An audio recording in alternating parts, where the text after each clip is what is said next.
Ibu-ibu yang dikasihi Tuhan Yesus Kristus, sampailah kita kepada perenungan firman Tuhan di dalam PA atau PHD kategorial perempuan.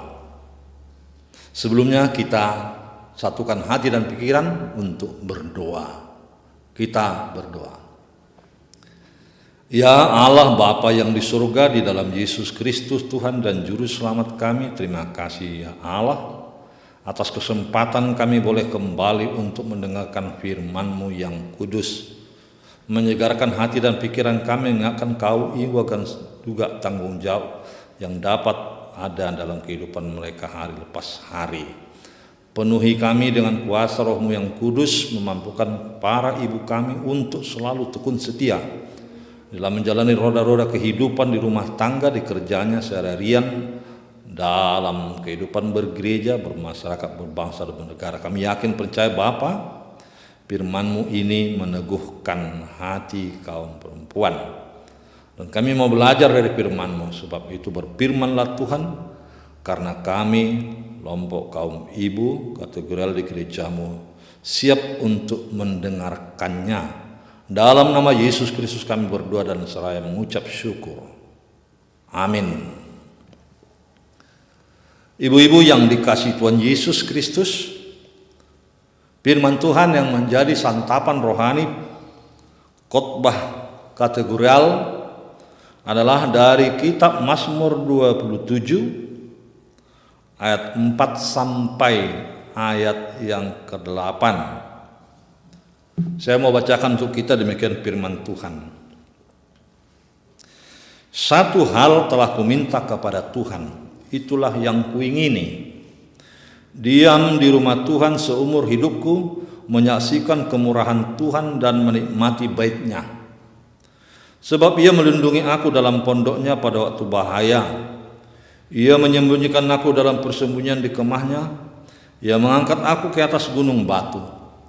Maka sekarang tegaklah kepalaku mengatasi musuh sekelilingku aku. Dalam kemahnya aku mau mempersembahkan korban dengan sorak-sorai. Aku mau menyanyi dan bermazmur bagi Tuhan. Dengarlah Tuhan seruan yang kusampaikan. Kasihanilah aku dan jawablah aku. Hatiku mengikuti firman-Mu. Carilah wajah-Ku, maka wajah-Mu ku cari ya Tuhan. Sedemikian firman Tuhan. Yang berbahagia adalah yang mendengar firman Allah serta memeliharanya. Amin. Saudara-saudara yang kasih Yesus, khususnya ibu-ibu, setiap orang atau manusia di dunia ini pasti selalu merasa mencari aman. Itu sebabnya orang-orang terkenal memilih dan bahkan menyewa bodyguard untuk melindungi dan supaya ada rasa aman dalam kehidupannya jika dia beraktivitas sehari-harian. Itu konteksnya. Misalnya pemimpin negara ada pasukan pengaman khusus. Namun apa yang dikatakan firman Tuhan di dalam nats ini adalah sesuatu yang istimewa, saudara-saudara. Aman, tentram, merasa nyaman hanya ada di dalam Tuhan, dan ini kekal. Berbeda dengan rasa aman, nyaman, dilindungi oleh kekuatan yang di dunia ini. Sebab itu tidak ada yang benar-benar merasa aman selain berlindung dalam naungan Tuhan yang Maha Tinggi Maha Kuasa. Kita mau belajar bagaimana caranya dan amannya tinggal bersama Tuhan. Bahwa pemazmur menggambarkan perlindungan Tuhan yang bagaikan terang dan benteng, sehingga kita aman dari gempuran musuh dan kita tertolong, terselamatkan. Itu sebabnya nats ini mengajar kita yang pertama, siapapun harus merasakan bahwa di hidupnya aman dalam perlindungan Tuhan. Kita sadari saudara-saudara, ibu-ibu, pasti semua menghadapi tantangan. tantangan yang mungkin datang dari luar kehidupan kita, atau bahkan tantangan yang ada dalam diri kita. Itu bisa datang setiap saat. Sama seperti gambaran dalam Mazmur ini ayat 2, dari orang-orang sekitar kita, atau persoalan yang kita hadapi di ayat 3, bahkan orang-orang yang mengasihi kita mampu dan mau meninggalkan kita. Ayat 10, orang-orang yang membenci mendengki kita dan berusaha memfitnah kita. Ayat 12. Sebab itu sikap kita menghadapinya adalah percaya kepada Tuhan dan belajar terus untuk takut akan Dia. Tekun mencari Tuhan dalam hidup ini, karena Tuhan adalah benteng terang keselamatan kita. Tidak ada alasan untuk takut atau panik dalam hidup ini. Membuat kita timbul satu pertanyaan mendasar. Bagaimana caranya supaya aman atau nyaman terasa dalam lindungan Tuhan? Jawabannya, jadikan Tuhan sebagai benteng kehidupanmu. Sama seperti pengalaman Daud, di mana ditemukan Daud itu, saudara-saudara, ibu-ibu. Daud merasakannya dan mencarinya. Apa yang dikatakan firman Tuhan dalam nats ini adalah bahwa itu ditemukan di baitnya. Daud merindukan perlindungan Tuhan. Daud merindukan rumah Tuhan. Di dalamnya lah kita aman nyaman. Memang kadangkala belakangan ini terasa tidak nyaman toh. Tapi sebagai orang beriman yakini itu saudara-saudara bahwa di rumah Tuhan aman untuk bertemu dengan Dia. Wujud rumah Tuhan harus kita nyatakan dalam kehidupan kita hari lepas hari, di mana Allah hadir dan berkuasa sehingga Dia menguasai kehidupan ibu-ibu. Dia mampu membuat dan menjadikan hidup kita berubah. Dan ini ditunjukkan dalam perjanjian baru, di mana Yesus Kristus menyatakan kehadirannya, penyertanya di Immanuel itu, sehingga kita aman dan diundang, marilah kepadaku, hai kamu yang letih lesu, disegarkan.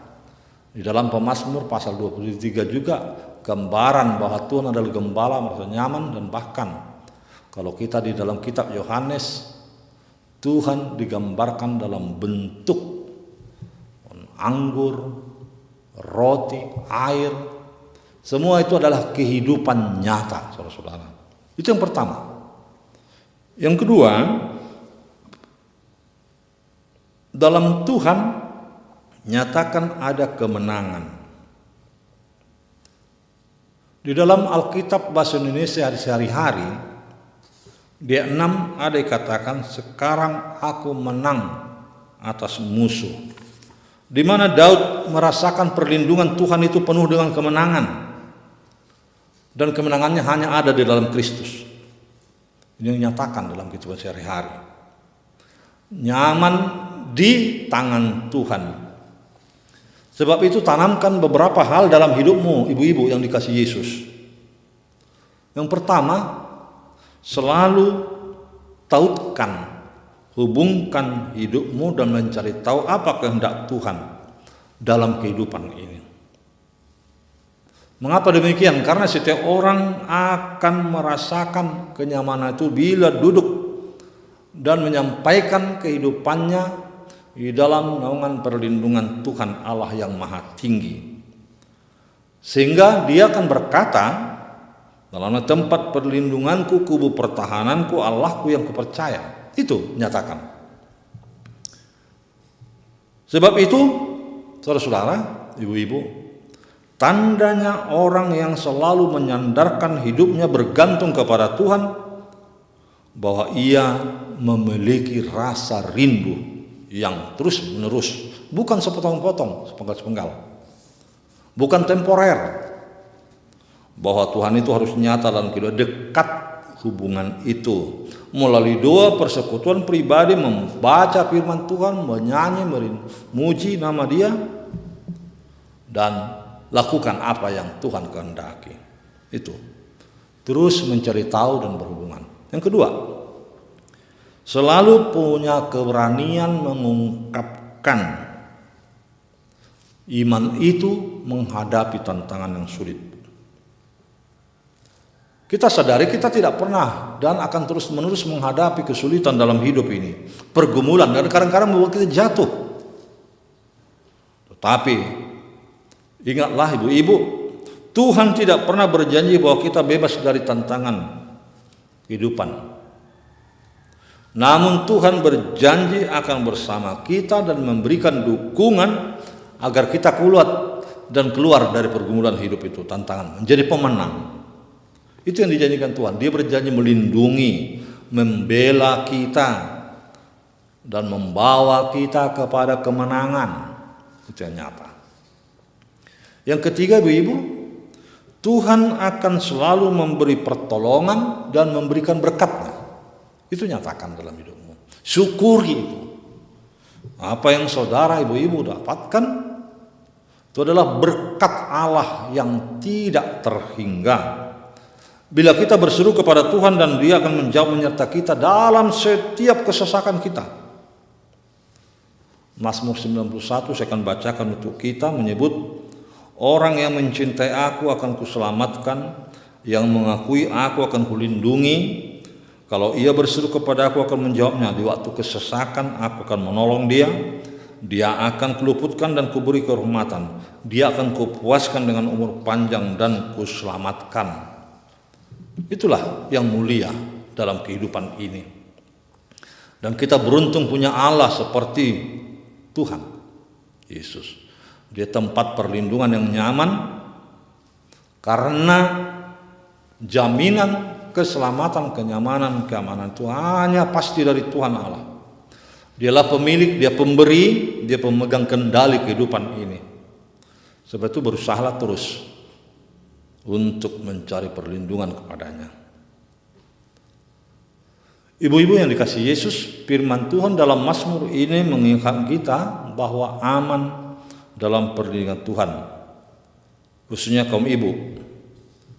Mari kita berusaha tahu terus dan mencari dan rindu untuk diam di rumah Tuhan.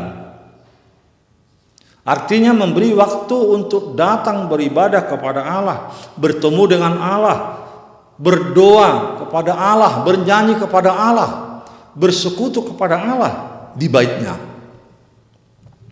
Karena apa saudara-saudara? Ibu-ibu, kalau di zamannya Israel, bait Allah itu adalah tanda kehadiran Allah di tengah-tengah umatnya. Itu simbolnya, bahwa Allah hadir dan bertemu dengan umat. Kita juga seperti itu. Tuhan tidak jauh, tidak terhalangi oleh waktu dan tempat, tidak tersekat karena ruangan. Berikan waktu kepadanya. Jangan malas. Datanglah menghadap Dia. Sama seperti pemazmur tadi. Jangan timbulkan kemalasan dengan banyak dalih alasan tidak mau memberi waktu pada Tuhan. Apalagi saat sekarang pandemi COVID-19. Banyak merasa, nanti aku kena COVID dan lain sebagainya. Memang kecemasan itu ada. Tapi saudara-saudara yang kasih Yesus, beribadah kepada Tuhan dan tetap memberi waktu kepada Allah. Allah yang bebas dapat dijumpai dimanapun. Sebagaimana pemazmur menyebut, dengarlah Tuhan seruan yang kusampaikan, kasihanilah aku, jawablah aku. Hatiku mengikuti firman-Mu dan wajah-Mu kucari ya Tuhan. Karena Engkau berkata, carilah wajahku. Itulah sesungguhnya kita bukan kita lakukan dalam hidup ini. Betapa indahnya firman ini. Sebagaimana yang dikatakan tadi, bahwa Tuhan memberikan waktu untuk bertemu kita. Saya baca, satu hal boleh kuminta, itulah yang kuingini, diam di rumah Tuhan seumur hidupku, menyaksikan kemuliaan Tuhan dan menikmati baik-Nya. Sebab Ia melindungi aku dalam pondoknya waktu bahaya, menyimpan aku dalam persembunyian kemahnya. Ia mengangkat aku ke atas gunung batu. Saudara-saudara, bukan berarti kita salah menafsirkan nats ini. Satu yang kuinginkan, satu yang kurindukan, diam di rumah Tuhan setiap hari, bukan itu maksudnya. Tetapi tinggal bersama Tuhan. Kenapa? Paulus pernah katakan di 1 Korintus 3, tubuhmu adalah bait Allah, roh Allah yang tinggal di dalam kamu. Memang dikala zaman perjanjian lama tadi kita katakan tanda kehadiran Allah lebih baiknya. Tapi itu pun sebagai wujud fisik, mari kita datang. Bertemu dengan Allah, bersekutu dengan kawan-kawan yang lain. Itu yang kita ingini. Dan menyaksikan kemurahan Allah, menikmati baiknya. Ada yang megah, ada yang setengah megah, ada memang yang dari kayu, ada yang alas lantai tanah gereja, baik Allah. Tetapi bukan hal fisik itu. Ingat lagu anak sekolah minggu, lagu gedung jemaat. Gereja bukanlah gedungnya. Lihat ke dalamnya, gereja adalah orangnya. Kita yang dimaksud. Boleh diam bersekutu dengan Tuhan, dan itu juga yang diinginkan Tuhan, bukan hanya kita menginginkan. Ayat 4 tadi. Tapi Tuhan inginkan itu. Tuhan berkehendak, datanglah. Dan Dia undang, karena kita boleh menerima berkat. Setiap ditutup minggu, Tuhan memberkati kita, menaungi kita, melindungi kita, sebagainya. Itu yang terindah. Lakukan itu. Datanglah, jadikan Tuhan tempat perlindungan, benteng kehidupan, dan Tuhan akan memberikan jawaban yang lebih indah. Bukan hari ini, besok kita akan temukan. Bukan besok, lusa. Bukan kepada kita, kepada anak cucu kita. Semuanya Tuhan memberi kesempatan. Itu setialah. Apa yang katakan Rasul Yakobus, mendekatlah kepada Tuhan maka Dia akan mendekat. Pajono kamu matu dibata, dungi pajono on nama Tuhan. Amin. Martang yang mahita. Terima kasih Tuhan atas firman-Mu yang menyapa kami, yang menyatakan dalam hidup kami aman di dalam lindungan Tuhan. Kami ingin mencari Engkau, mencari wajah-Mu, mencari aman dalam lindungan Tuhan. Bersekutu, bernyanyi, mendengar Engkau, bahkan memberikan waktu hati pikiran kami. Jika harus di gereja dan itu dimungkinkan Bapa, itu adalah persekutuan di tengah-tengah gereja-Mu. Itu sebabnya dibangun gedung gereja, tapi bukan dalam arti hanya fisik, tetapi persekutuan sesama saudara-saudara yang lain. Bapa Surgawi, berkati para ibu yang selalu rindu akan bertemu dengan Engkau dalam persekutuan kor, kumpulan kategorial di tengah keluarga, karena kami, hidup kami, ibu-ibu adalah bait Allah juga, tempat Engkau hadir bersemayam, tinggal bersama kami, menyatakan kehendak-Mu. Berkati firman-Mu, berkati kami yang mendengar, berkati ibu kami, dan berkati kami setiap datang mencari tahu apa kehendak-Mu Bapa dalam hidup ini.